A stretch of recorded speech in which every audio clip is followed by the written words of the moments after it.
President Biden will deliver his State of the Union address tonight, and rescue workers are racing to find survivors of the catastrophic earthquakes that hit Syria and Turkey yesterday.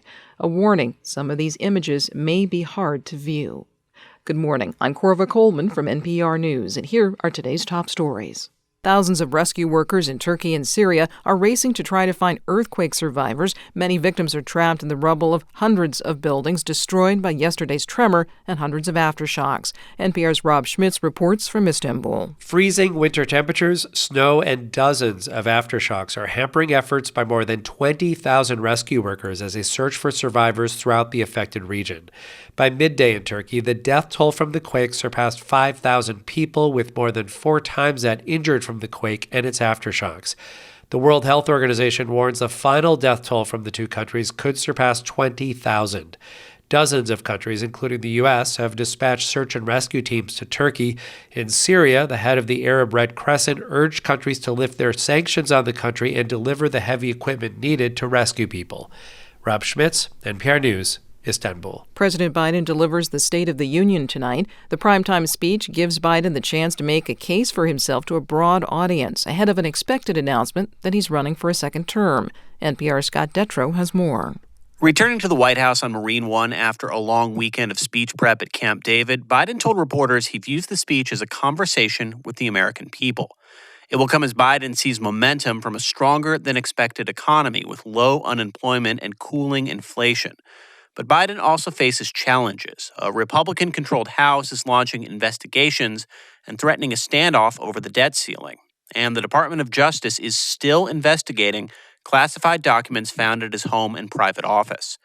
The president is expected to focus on the major bipartisan infrastructure law funding projects across the country, as he's been doing in recent weeks. Scott Detrow, NPR News, the White House. Emergency responders in Ohio say they have averted a catastrophe from a derailed freight train that caught fire. Several cars held toxic chemicals. These have been safely drained from the cars, avoiding an explosion. Ohio Governor Mike DeWine had ordered people to evacuate who lived nearby. The Allegheny Front's Julie Grant says human exposure to the chemicals, if the rail cars blew up, could have been extreme. Skin burns, lung damage, and even death. And this is why Governor DeWine of Ohio was so adamant that people evacuate the area. They didn't see any harmful air quality measurements yesterday. The Ohio EPA is monitoring air quality, and officials say that now cleanup and remediation at the site can continue safely. She spoke to NPR's Morning Edition. A House committee holds a hearing today about funding the Federal Aviation Administration. Last month, an FAA computer outage forced a brief nationwide ground stop of all departing flights that lasted for about an hour and a half. UN Secretary General Antonio Guterres says he fears prospects for peace between Russia and Ukraine are diminishing. Linda Fasula reports Guterres spoke to the UN General Assembly yesterday.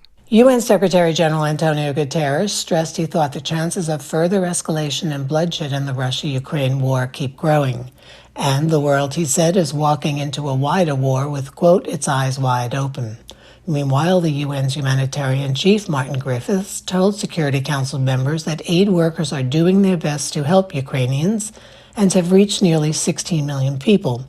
But he said relief efforts need to expand in order to reach more people more frequently.